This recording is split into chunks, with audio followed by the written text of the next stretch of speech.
قال الله العلي العظيم في كتابه الكريم بسم الله الرحمن الرحيم الذين ينقضون عهد الله من بعد ميثاقه ويقطعون ما أمر الله به أن يوصل ويفسدون في الأرض أولئك هم الخاسرون صدق الله العلي العظيم.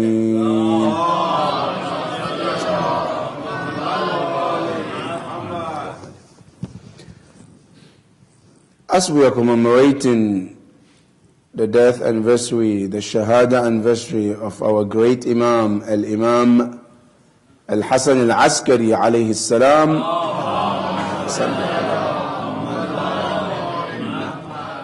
it is important to learn some of the teachings of Imam Al-Hasan alayhi salam through the Quran. And the message of this is, who is the loser according to the Quran?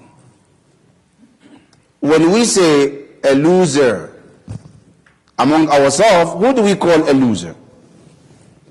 Normally a person who doesn't make more money. Call him as a loser. A person who doesn't have more education, we call them a loser. And so on and so forth.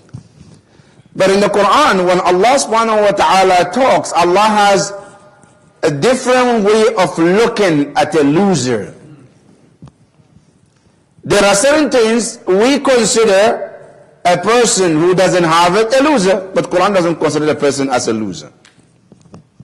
In the ayah we just read in Surah Al-Baqarah, Allah mentioned three things. If a person has them, according to the Quran, is called a loser. And those three things are what? Allah subhanahu wa ta'ala says, الَّذِينَ يَنْقُضُونَ أَهْدَ اللَّهِ. Those who happen to be the people who break the covenant of Allah, the promises of Allah, they are called losers. The first thing is, a person in Islam, we have to understand that every one of us, we have a covenant with Allah subhanahu wa ta'ala. Every human being. Because hadith of Ahlul Bayt alayhim as-salam tells us that every human being, before you come to this earth, you have to promise Allah subhanahu wa ta'ala. Giving an example, in America, before you become a citizen, you have to give an oath. Right? You're not going to give you a passport unless you give the oath. Right? Allah doesn't give you the citizenship of the earth unless you give an oath. And the oath is, no person comes to this earth unless he promises Allah three things. And all of us, we have done it. But we don't remember now. And I'll tell you why. But the three things is, every person, before we come to the earth, we first have to promise Allah that we bear witness there is nobody worthy of worship except Allah subhanahu wa ta'ala. All of us, we promise Allah. That's the first promise. Then the second promise, then we say to Allah, Ya Allah, we also bear witness that Muhammad is the messenger of Allah subhanahu wa ta'ala. And the third, we bear witness that Imam Ali and his children are the Imams and also the infallibles of Allah subhanahu wa ta'ala.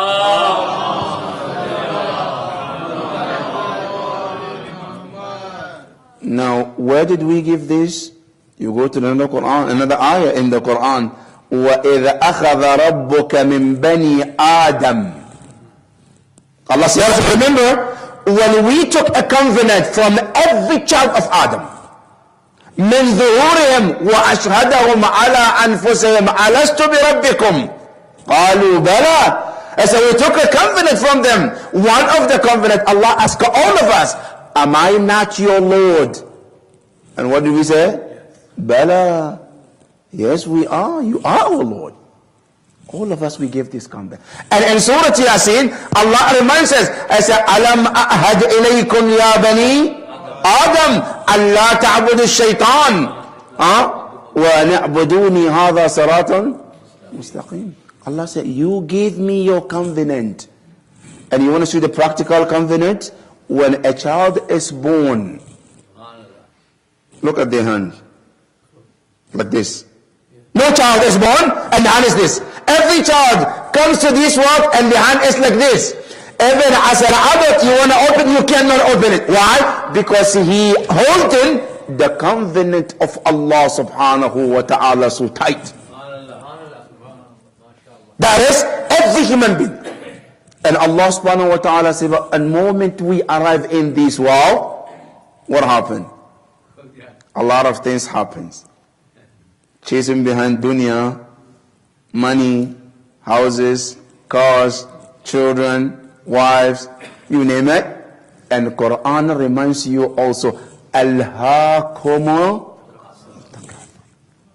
Alhaakum means what? Ilha. In Arabic, when you say the word Alhaakum, from the word Allahu, meaning you are being taken away from something that is important to something that is less important.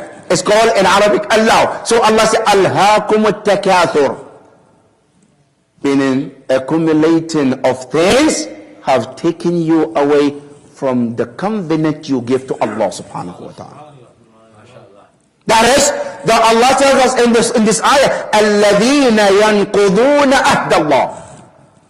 When we came to this world, this material world took us away from Allah subhanahu wa ta'ala. We started breaking the covenant of Allah. That is, the first covenant with Allah. And this covenant, in tafsir of Ahlul Bayt, they say it comes in 3 stages. The first one, and the most important, is the covenant with Allah. Then the covenant with the Prophet. And then the covenant with each others, among ourselves as a human being. One of the things that Islam emphasizes so much is to keep our words when we give our words to each other. And Imam Zayn al-Abidin salamullah alayhi, he tells us, he said, ثَلَاثَةٌ لَمْ يُرَخِّصْ فِيهِنَّ اللَّهِ. 3 things Allah did not give anything that is, Allah subhanahu wa ta'ala didn't give any reduction in those 3 things. The first one, he says, al-uhud, giving a promise to someone, birran kana aw fajiran, whether it's a bar, good person or bad person. You gave him his word, your word, you have to skip to that one. You're not allowed to say, oh, he is not a Muslim, so I can break it. Or I don't have to keep my word because it's not a Shia. No, there's no such thing in Islam. If you give your word to someone, doesn't matter, even if it's a drunkard, it's a worse person, you have to keep your words with them. That is one of the teaching of Ahlul Bayt alayhim salam. And you can see one of the companions of Imam Ja'far al-Sadiq alayhi salam. At the time of Mansur al-Dawaniqi, he was chasing the Shia and bringing them to him and killing them one by one for the worst excuses. And one day he found an excuse to bring one of the followers of Ahlul Bayt to his custom. And what was the crime? He heard this man have taken the money of public treasure, Bait al-Mal. They brought the man. He said, I heard you have Bait al-Mal with you. The man said, no, I don't. I'm a poor guy. I don't even have what to eat. Where do I have the Bait al-Mal? And whose Bait al-Mal are you talking about? He said, I have been told you have the Bait al-Mal. Either you bring it or you get killed. He said, I don't have the money. But if you want to kill me, that's fine. But I'm telling you with the honesty that I don't have the money. He said, okay. If you insist that you don't have it, which means to me it's a lie, so I'm going to kill you. I said, go, that's fine. They said, then, but before you kill me, can I go home and say goodbye to my family? And I have some people who give me trust, money, so I can give them back. And then I can come back, so you can kill me. Mansour looked at him and said, are you kidding me? I'm telling you, I'm going to kill you. And you're telling me to let you go home and then telling me you're going to come back. I said, you think I'm a joke or something? Who in the world? You're going to tell them you're going to kill them and then leave and come back. The man said, I'm giving you my words. I'll come back. I promise I'm going to go and I'll come back. Mansour said, I don't believe you. You were lying to me that you don't have the money. Now how do you want me to trust you that you're going to go and come back? He said, Allah is my witness, I'll come back. He said, I don't believe. Then Mansour told him, the only way that I'll let you go, if you can bring me some person who is willing to guarantee you, if you don't come, I can kill the person. He said, then I'll let you go. Who's going to guarantee this? Huh? Who? He looked around, he went to the first person, can you guarantee me so I can go and come back? And said, me? I can't, I'm sorry. He went to the second person, can you guarantee me? I'm going to come. I said, no, I'm sorry, I have children, I have wife, I have life. No, I cannot. The fourth, the fifth. So many people would not guarantee him. Later on, one old person, it appears he was also one of the followers of Ahlul Bayt. He came forward, said, I will guarantee him. Everybody turned and looked at him. Are you crazy? You know Mansour, he kills. If this man doesn't come, you're going to get killed. Are you willing to put your life online? I say, yes, I'll guarantee you. Let's go to Mansour. They went to Mansour Dawani. Yeah, Mansour, I have somebody who's going to guarantee me. Really? Say yes. Is he going to guarantee you? Say yes. So you can go? Say yes. For how long you want to go? Say, I want 3 days. Because I'm coming from far away. So only 3 days. I'll come back. Then Mansour looked at the man who was guaranteeing him. He said, look, you are not leaving this palace. You have to know. Until he comes. And if he doesn't come, after the 3rd day, I'm going to kill you. He said, sure, that's fine. See now, I have the guarantee. Now you can leave. The man left. The first day came. He was just looking at the clock. Okay, it's not going to come. The second day, the 3rd day came. Right after the time of Maghrib, they saw the man was running inside palace. He came back. Everybody was looking at him was like, what? You came back? After you left? He said, yes, I came back. He said, I gave him my words. And we, the followers of Ja'far, when we give our words, we stick to our words.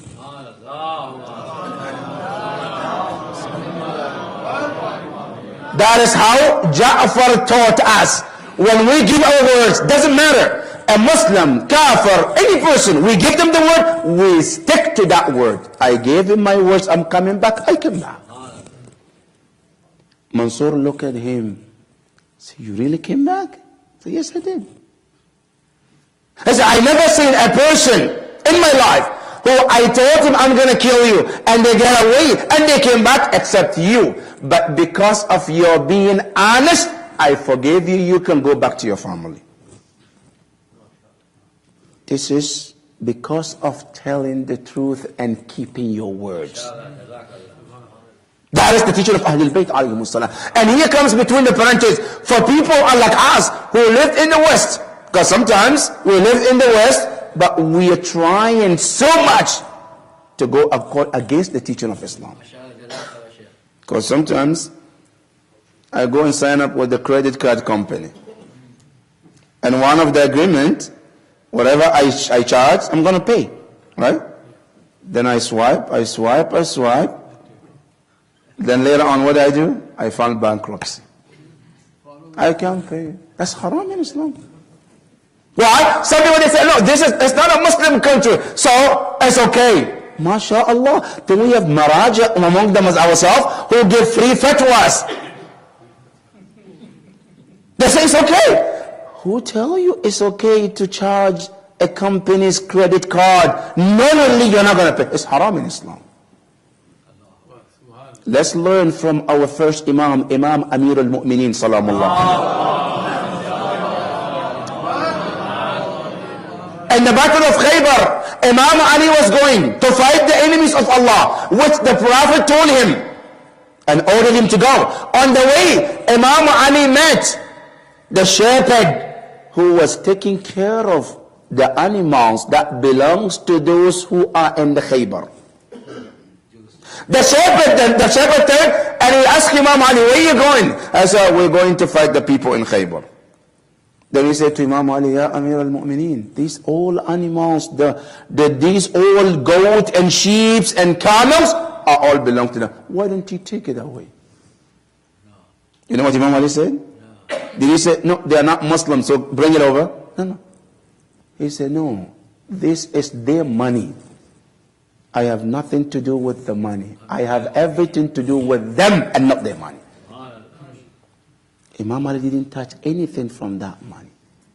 Why? Because a money of a Muslim belongs to a Muslim. A money of a kafir belongs to a kafir. I have no excuse in Islam to take the money of non-Muslim because they are not. As a matter of fact, Islam said, you should honor and respect them so they can see the light of Islam through your akhlaq. And that is why our maraja, some of the rules in Islam is haram, but Islam says out of respect for them, you should do it even though it's haram. And I'm going to give you some example in fiqh. In Islam, when you go to Muslim countries, interest, is it haram or halal? Haram. When you come to the West, what do they tell you? They say it's wajib for you to pay those interests, even though it's haram in Muslim countries, but out of respect for the system, you should pay the interest. That's Islamic teaching. Not only that, you come to Islam allows you, literally, that every man is allowed to marry more than one. Right? Now this is if you live in Islamic countries. If you live in the West country where the rule or the law of the land doesn't allow, our maraja tells you, you are not allowed to break their law. If you want to do it, you have to leave that country and respect those laws, but you are not allowed to break the law.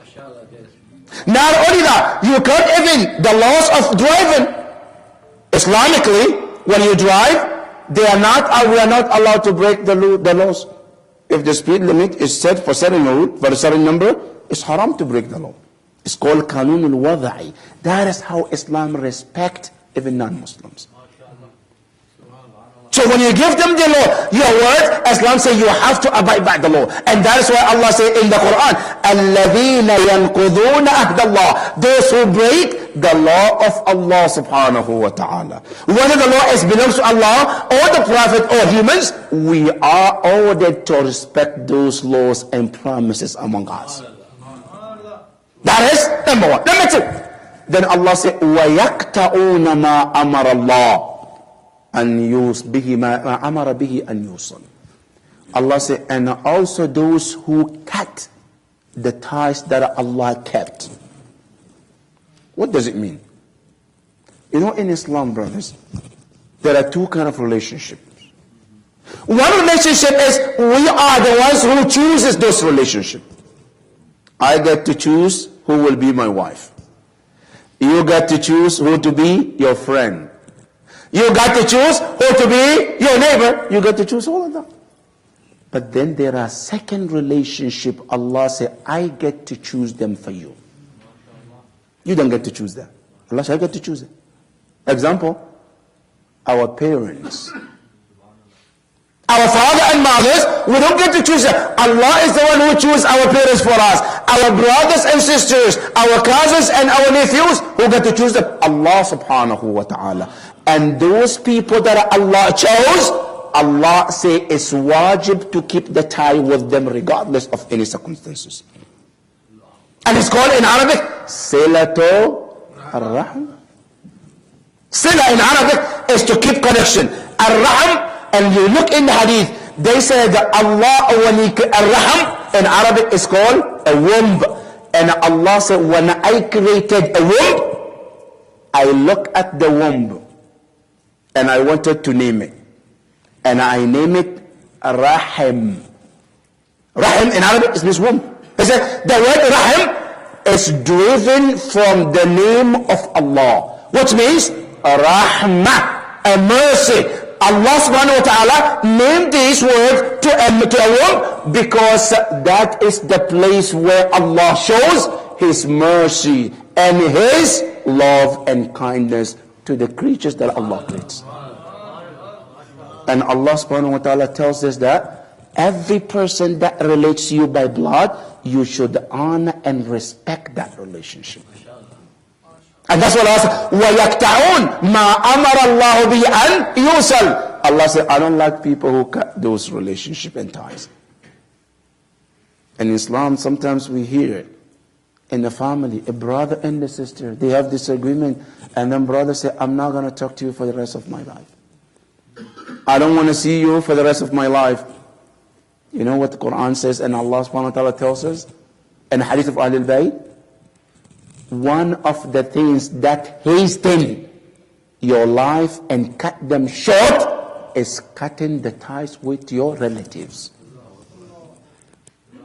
The Prophet tells us, one of the things, Allah can tell Allah subhanahu wa ta'ala, my life for 100 years, for 60 years, the moment I cut the tie with my relatives, then Allah said, you cut what I connected, now I'm going to cut what I wrote for you as well.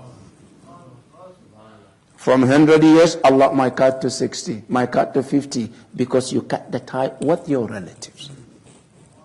One of the things that Islam doesn't like is cutting the tie with anybody that Allah has kept the tie with them. That is number two. Number three, the Quran says, وَيُفْسِدُونَ فِي الْأَرْضِ. And those who spread a corruption on the earth. What is fasad fil ard? They say al-fasad fil ard is any kind of sin on the earth is called fasad. Lying is called fasad. Cheating is called fasad. Not doing amr bil ma'ruf is fasad. Not praying is fasad. Not praying khums is fasad. Everything that one does to disobey Allah is called fasad. Then Quran say ulaika humul khasirun. Those who do these three things. One, which is those who cut, the first one, those who break the covenant of Allah. And two, those who cut the ties. And three, those who spread the fasad on the earth. Allah subhanahu wa ta'ala says, Ulaika humul khasirun. But one of the things that I want to emphasize tonight is the second one, which is Silat al-Rahim. In Islam, Allah and the Prophet have emphasized the importance of keeping ties. These ties with our families, Islam has made it very important. To the point where in Islam, a man came to Imam Ja'far al-Sadiq alayhi salam. Sallallahu alayhi. And he asked him, Ya ibn Rasulillah, I want to live a long life, but I don't know what should I do so I can prolong my life. Then Imam told him, Alayka bisilat al-Rahm. He said, go and keep the tie with your relatives. And then Imam added, he said, Inna la na'lam. We don't know of anything that can prolong your life better than you keeping tie with your family. And on top of this is our parents. Father and the mother. They are the first top on the Silat al-Rahim. That Islam and the Quran emphasize so much for us to take care of our parents. And not only to take care of them, even in Islam, there is no wajib above taking care of our parents. You go to Islam, Islam never emphasized something so much after Allah and the Prophet like our parents. And even in Islam, not only even after they die, you still have responsible for the parent. You go to the Quran. Quran tells us, وَقَضَى رَبُّكَ أَلَّا تَعْبُدُوا إِلَّا إِيَّاهُ وَبِالْوَالِدَيْنِ إِحْسَانًا إِمَّا يَبْلُغَنَّ عِندَكَ الْكِبَرَ أَحَدُهُمَا أَوْ كِلَاهُمَا فَلَا تَقُل لَّهُمَا أُفٍّ وَلَا تَنْهَرْهُمَا وَقُل لَّهُمَا قَوْلًا كَرِيمًا وَاخْفِضْ لَهُمَا جَنَاحَ الذُّلِّ مِنَ الرَّحْمَةِ. You know, Quran is so amazing. You know, we have one lesson from Imam Hussein taught us, which says, هَيْهَاتْ مِنَّا الذِّلَّةِ يَعْبَ اللَّهُ لَنَا ذَلِكَ وَرَسُولُهُ. It's haram on a mu'min to humiliate himself or herself. It's haram. Under no circumstance is allowed for a mu'min to put himself down. But when you come to your parents, what did the Quran say? The one that is, Imam Hussein teaches, don't humiliate yourself in front of others. But then Quran comes, yes, you are not allowed to humiliate yourself in front of others except your parents. Not only is okay, Quran says, وَخْفِضْ لَهُمَا جَنَاحَ الظُّلِّ. You should put the wings of humility for mom and dad. Not only that, you come to Islam, Islam tells us, a person, a father and a mother, Allah said, I want you to pray Salat al-Nafil. I want you to fast Nafila. But if your parents say, I don't want you to do Nafila, Allah said, I don't want it either. Out of respect for your parents. Nafila, fasting, I want to fast Monday and Thursday. It's mustahab. But if a parent say, I don't want to, Allah said, I don't want it to. Out of the respect for the parents.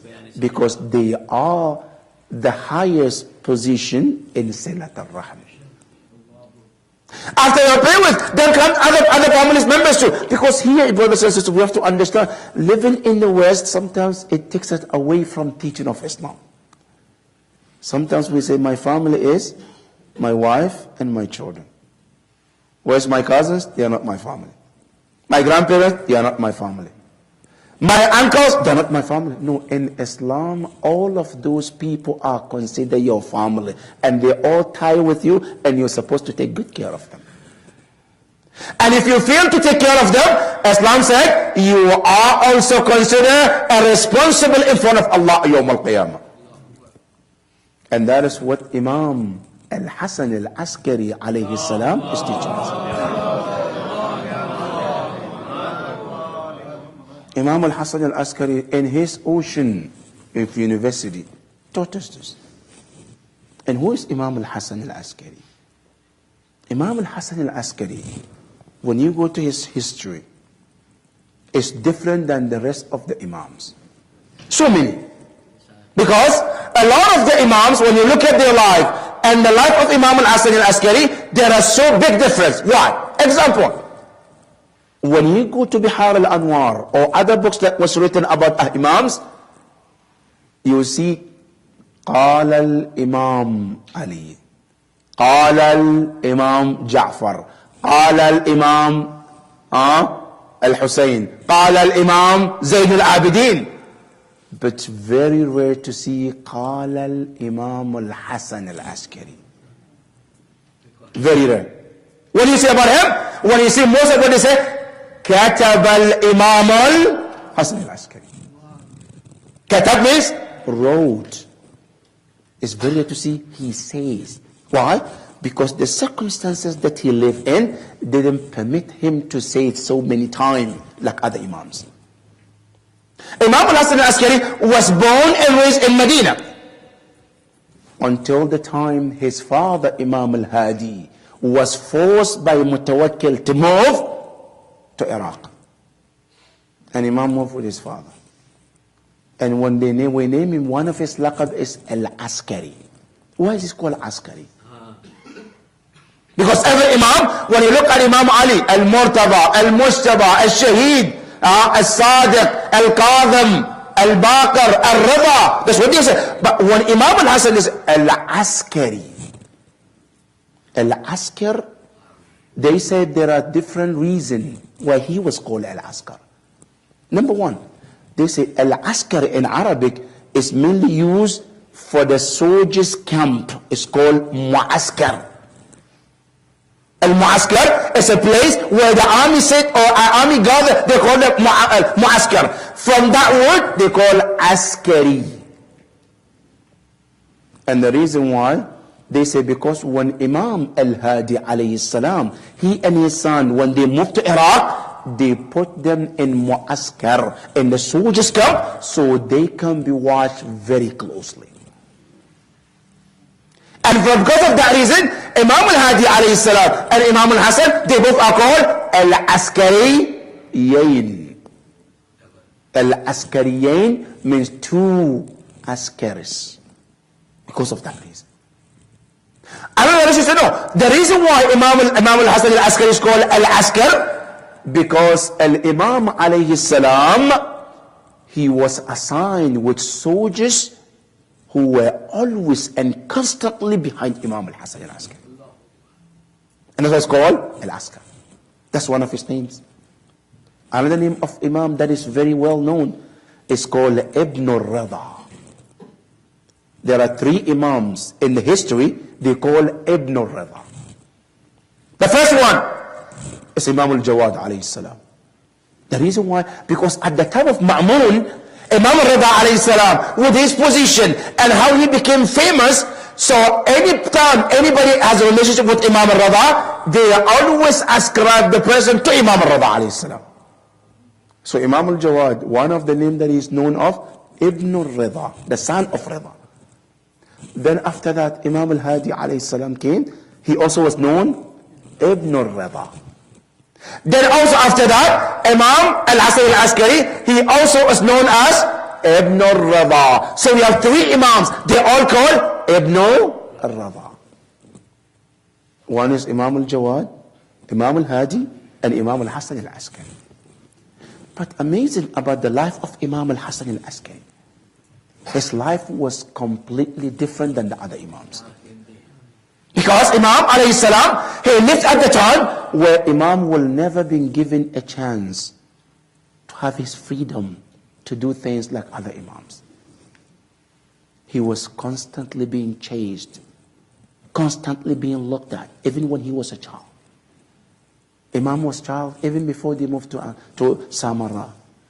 He was in Medina and he was being watched. And one day, they sent one of the spies to go and spy on Imam. Imam was walking out. As he was walking, the spy came close to Imam. And he asked Imam al-Hasan. He said, do you like to go and watch and play with the children here? Imam looked at him and he smiled. And he read this ayah. وَمَا خَلَقْنَا السَّمَاءَ وَالْأَرْضِ وَمَا بَيْنَهُمَا لَاعِبِينَ. The ayah means, we did not create the heavens and the earth and what exists between them for the sake of play. And then he was asking Imam to come and play. Imam said, no, I'm not for those who were here for play. I'm here for something important. Imam left. Then the watch was even more on Imam. When Imam went back to Samarra, when he went to Samarra. Imam was in Samarra, and there are soldiers which has been assigned for Imam to be watched. And he was a child. Until Imam alayhi salam became 22 years old. Under very tight security. And that is when his father was poisoned. His father was poisoned, and he was 22 years. After his father was killed, they knew the next Imam was Imam al-Hasan. Now the focus was on Imam. Imam alayhi salam, every movement he does, there is surveillance of people watching him. Where is he going? Who is coming to him? Who is leaving? Who is talking to him? Everything that Imam does is on the watch.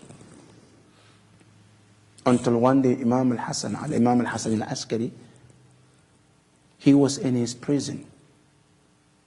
Mutawakkil al-Abbasi la'natullah alayh. He called one of his soldiers, who was guard on Imam al-Hasan. And he asked him, he said, I don't hear that Imam al-Hasan al-Askari was complaining about how much you putting so much pressure on him. So I would like you to find 2 more guards and put more pressure on him and torture him even more. then that God is called Saleh. He said, okay, I assign 2 worst God I know in my life to guide Imam, to torture him, to give him hardship.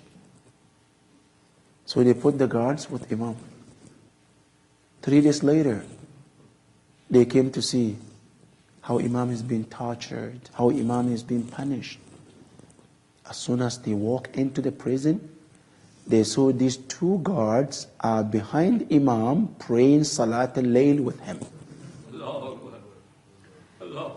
Then Salah looked at her and said, look, I brought you to punish this guy. Why are you there praying with him? Then their answer to him was, I said, we cannot help ourselves with a man whose day, all day long, is nothing but salat and dhikr. And we cannot do anything this way. That is Imam al-Hasan al-Askari. After that, then they left Imam alayhi salam in a prison, which they said, when you enter that prison, you cannot even tell day and night. It's no different from that. The moment you enter, it's dark. You cannot even know if you're in the daytime or the nighttime. Then they put a lion in another prison for days without food, without water. After days and days, then they brought that lion and put behind Imam, thinking that the lion is going to attack Imam al-Hasan al-Askari. They locked the lion and Imam. A day later they came to see what happened, and they came and saw the lion was laying next to the Imam when Imam was still in the state of sujood.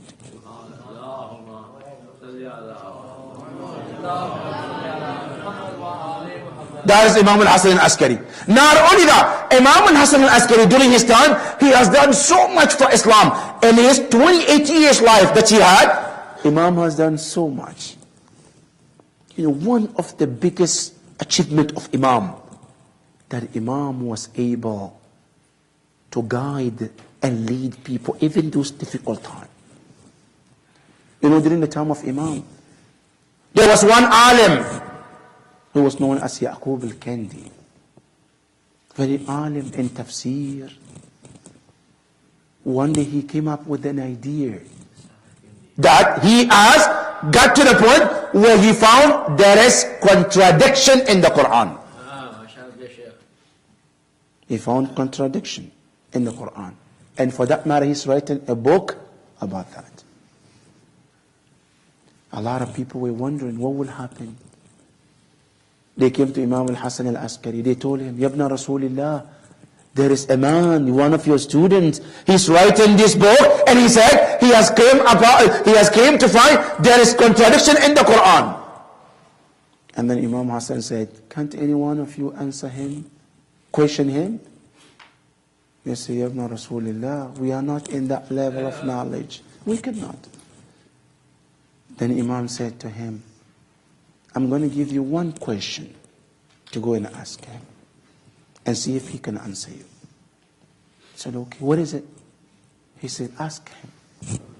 When you go and you meet him, ask him. That whatever you understood from the Quran in terms of contradiction, is there any possibility that Allah might meant something other than what you think you understood about the ayah? Just ask him this question.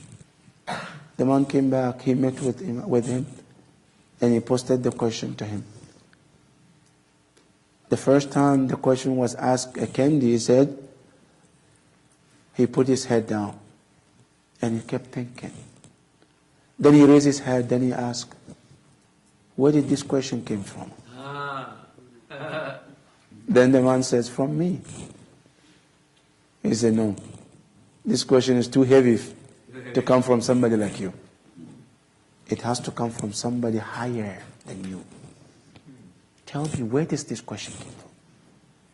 The man said, this question came from Imam al-Hasan al-Askari.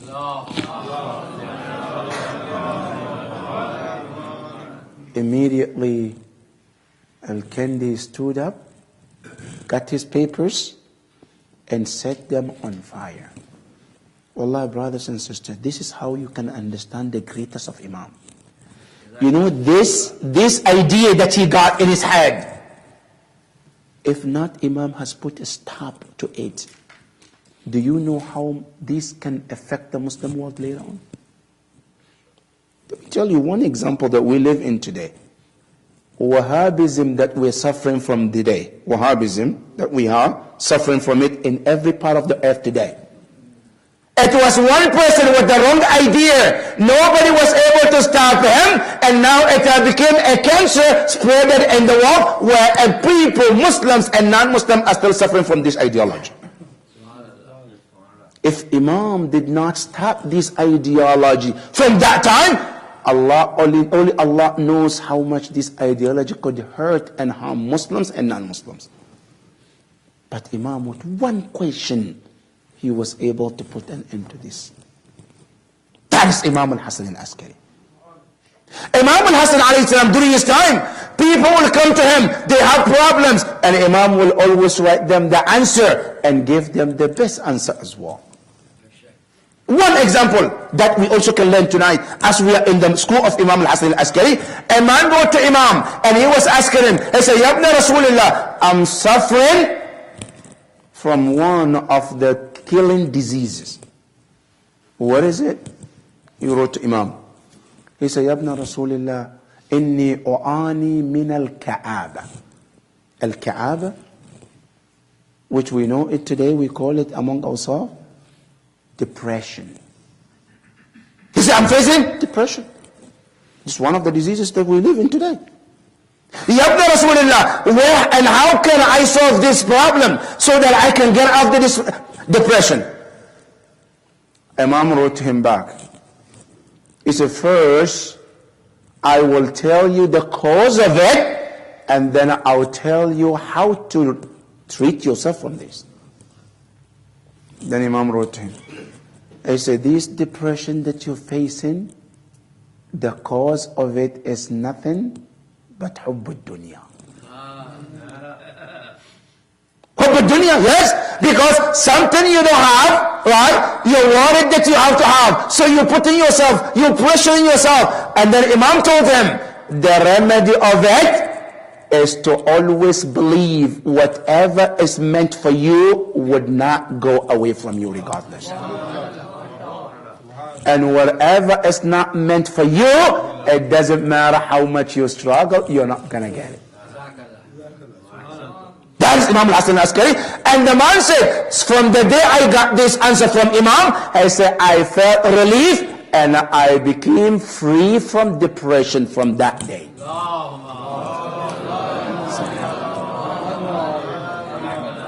That is Imam al-Hasan al-Askari.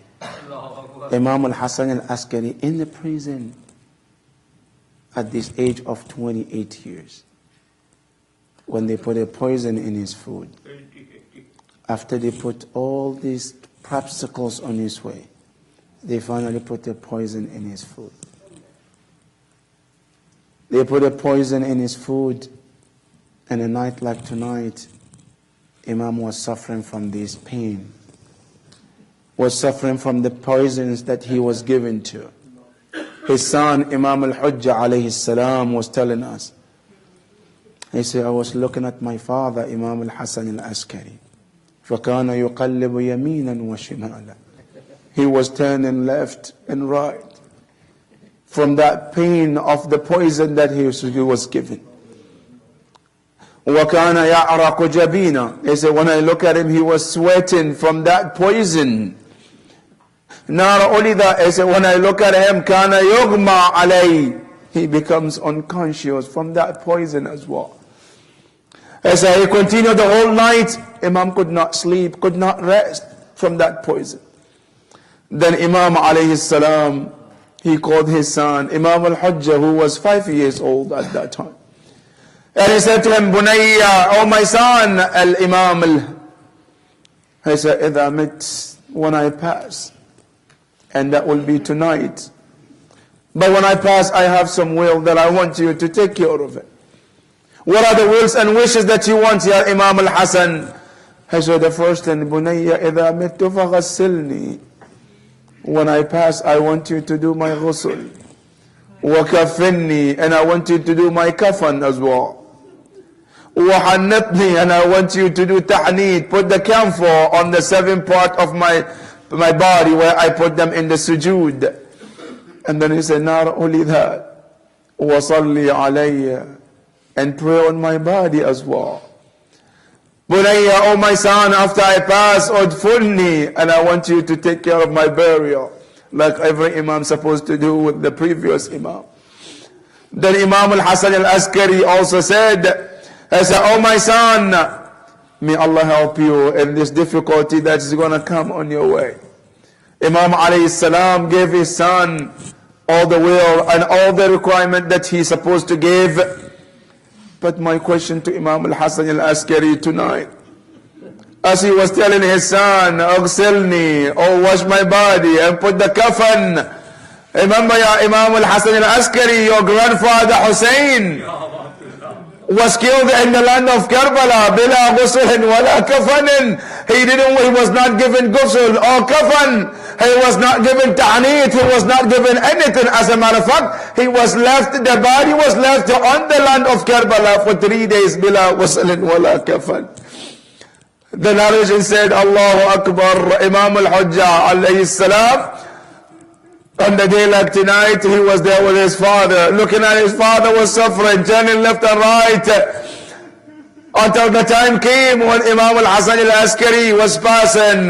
The narration says he raised his finger up when he was saying, Ashhadu an la ilaha illallah wa ashhadu anna Muhammadan Rasulullah. While he was saying that, Imam al-Hujjah was looking at his father, and he said, فَفَاضَتْ رُوحًا, my father passed in my arm. Imam al-Hujjah alayhi salam was the one who gave ghusl. He did the kafan, everything. Allahu Akbar, while he was only 5 years old. The narration said that Imam al-Hujjah alayhi salam led the prayer, and the time of burial came. When they took Imam al-Hasan al-Askari for the burial, the narration says people in the entire city of Samarra, they all closed their stores and they came to pay their respect to Imam al-Hasan al-Askari. But the most saddest part is this, when they all heard this, the age of Imam al-Hasan al-Askari, who was a very young, at the age of 28 years, they poisoned him, they took his life at this early age. Imam al-Hujjah alayhi salam was left at 5 years old to be an orphan without the father. Allahu Akbar. Imam al-Hujjah alayhi salam, he said at the coffin of his father, remembering his grandfather Imam Hussein alayhi salam, remembering the shuhada of Karbala, he remembered all of them and the tragedy that Imam Hussein went through on the night and the day of Ashura. Imam al-Hujjah alayhi salam, he cried and he remembered his grandfather, and he said, oh ya Jaddi, oh my grandfather, la abkiyanna alayka badal ad-dumu'i dama. He said, everybody cries you tears, but I will cry you blood instead of tears. He says, la andubannaka sabahan wa masa'an. Everybody mourn and cries for you once a day. He said, I will mourn and cry you twice a day, one in the morning, one at the night, to remember the tragedy that you went through, the way that you were killed and brutalized in the land of Karbala. Inna lillahi wa inna ilayhi raji'un, wa saya'lamu alladhina zalamu ayya munqalabin yanqalibun, wal 'aqibatu lil muttaqin.